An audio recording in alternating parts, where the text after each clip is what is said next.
And then the next thing I see is Kevin Owens and Seth Rollins in the back of the arena in front of some folded up chairs getting ready for the match. Now, what would you think they'd be doing in a situation like this, Brian? In a situation to get ready for the match, or in a situation in the back with a couple of chairs? Well, I'm just saying they're standing in front of several folded up chairs. They're in the back of the arena. They're taping wrists. But this is their time where they're going to get ready. They're going to team up after this rivalry and fight these two guys that just jumped them. And you would think that the interview from one or both's part would be, look, I know we've had tons of issues with each other. I actually hate your fucking guts. I can't stand you. But tonight, if we don't work together, these guys are going to fuck us up. So we've got to make this count. But I promise you, I got eyes in the back of my head. And if you try to stab me in the back when the odds are against me or the chips are down or whatever, I will live to see you pay for it. Something like that, right? Yeah. No, they were laughing and joking about the feud they had earlier in the year and making jokes about, well, I think you hit me with the chair, didn't you? Or whatever the fuck. And it was Abbott and Costello. They were laughing at each other and reacting about the smart aleck or cute little comments they were making about what they were supposed to be serious about earlier in the year was hating each other. So the whole idea of teaming two guys that have been in a big personal issue up is that you want to see these two guys fight the other two guys, but you also want to see if somebody's going to stab the other guy in the back or if there's going to be some issue. Well, now they were just laughing and joking. It was just jokes about the whole thing. So I wrote, if they don't care, I don't care. So I'll save some more time. I'll skip the fucking match and get to the finish. And that's what I did. Because again, if they don't care, I don't care. But listen to this finish, because this, God damn it, I'm telling you, they're not even making an effort anymore. It's just like a musical variety show where they just bring acts out on the stage. It's not one cohesive match. It's a series of spots and stunts. So at the finish, Rollins comes off the top rope, hits both the Usos with a double cross body, and goes down, and Jay rolls to the floor, and Rollins follows him, right? Jay has just been hit with a double cross body, him and his brother, which they fell down and rolled out on the floor. He's on his feet. Jay hits Seth Rollins coming off the stairs to jump on him with a super kick, and Rollins goes down. And then Jay just sits down by the announcer's desk and stays there. He's not selling anything. In the ring, Owens hits a splash off the top rope on Jimmy Uso. Looked great. Cover, 1-2, kick out. Jay didn't try to save. Jay is sitting at the announce desk at ringside.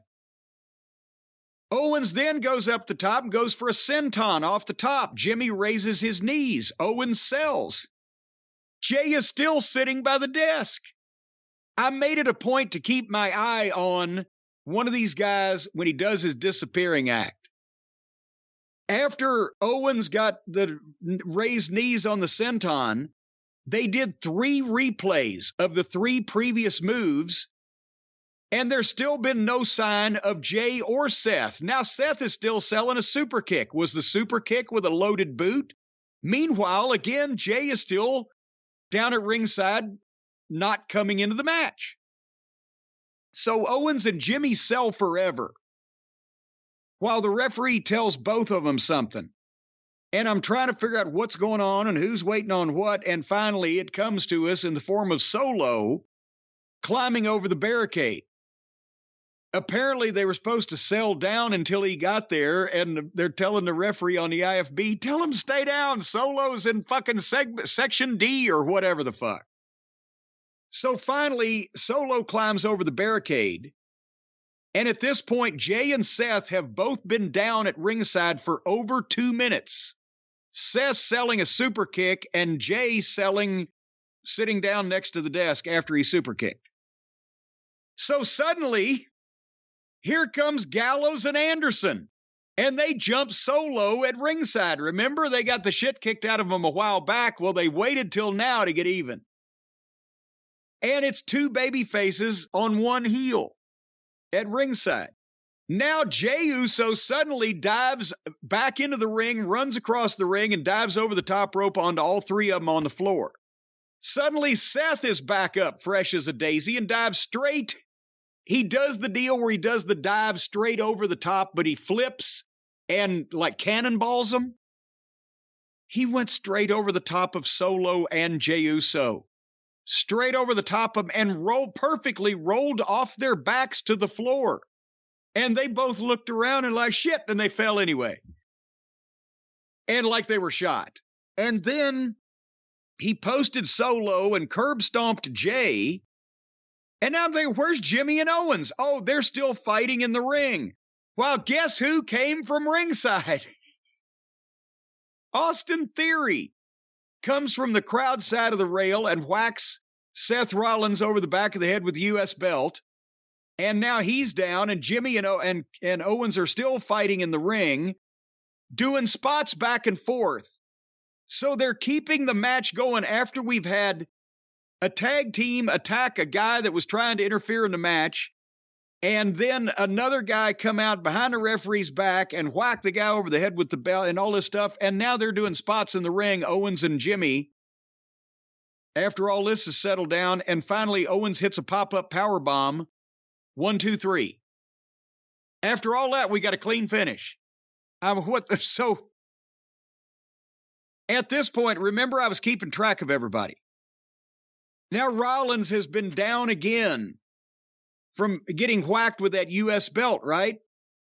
Owens gets the win. They play his music. He goes up to the turnbuckle. He gets the beauty shot with the camera. People are cheering him. What would you do if you just won a tag team match?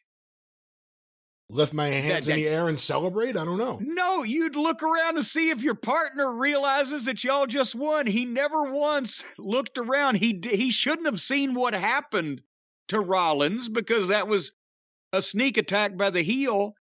But he gets up, he raises his hands, he goes to the buckle, he's accepting the cheers. Never once has he bothered to look over. They even get a camera shot from Rollins' point of view. He's laying on the floor, and Owens is in the ring, not even goddamn, where'd the fuck Seth go? And then finally, and then as he's standing in the ring, here comes Sami Zayn. He hits the ring. They have a face-off. Owens starts taking his wrist tape off. Sami gets out of the ring and goes and helps the Usos up, and they walk off. So people are appearing and disappearing and staying, and this beat everything. That Jey Uso super kicks a guy, and in plain view of however many thousand people were in that building, just sat down by the announce desk and took 2 minutes out of the match like he was in a penalty box.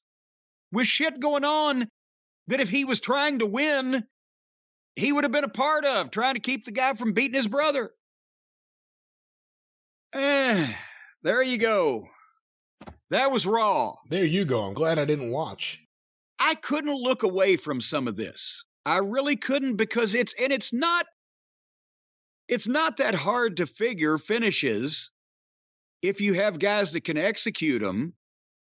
This seemed to be executed about like it was called, except maybe for Solo being a little late. It took a left turn at Albuquerque, but they cross all the angles up and you can't remember, or they do shit in front of the referee, or they just, again, that's becoming my new version of Vince McMahon's belt or strap or whatever that he hates, is guys just in full view of the arena, just taking time out of the match because it's not time for them to be involved.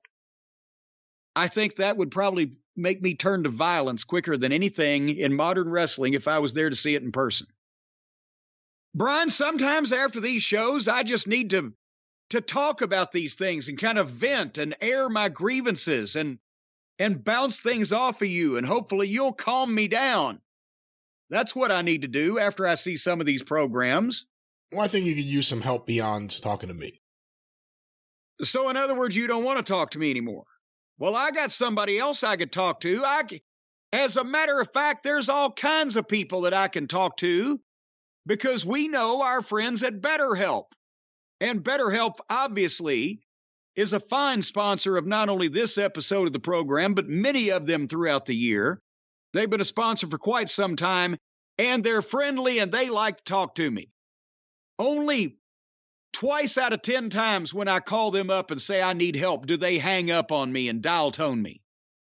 But folks, if you need somebody to talk to, especially during the holiday season, especially if you're not around family or this winter storm has canceled your plans or whatever, and you feel like you don't have anybody to talk to bounce things off of, learn some coping skills, get some fresh ideas on the problems and emotions that are bothering you, you can talk to the people at BetterHelp. They've connected over 3 million people with licensed therapists. Remember when we started, it was only 1 million. That was just a couple of years ago when we started talking about BetterHelp. We have sent them 2 million people, Brian. It's convenient. It's accessible anywhere. It's 100% online. They're the world's largest therapy service, and that means they're professionally licensed and vetted therapists. They're available, as we said, 100% online and based on your schedule. It's affordable. No waiting rooms, no traffic, no endless searching for the right person because you fill out a brief questionnaire. You get matched with a therapist. If things don't click, you can switch to a new one anytime.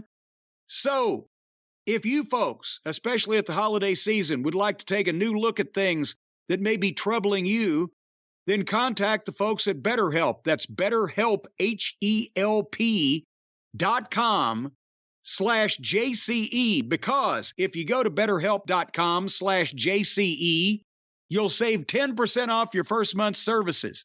That's why don't forget to /JCE at BetterHelp.com, 10% off your first month's services, whether you have watched a long, boring, redundant, and nonsensical wrestling program, or you just need somebody to talk to about a personal issue. BetterHelp can help you.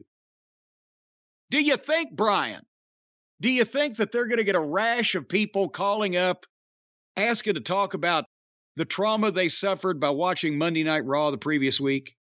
I think less and less people will be making a call about that every week. You might be right.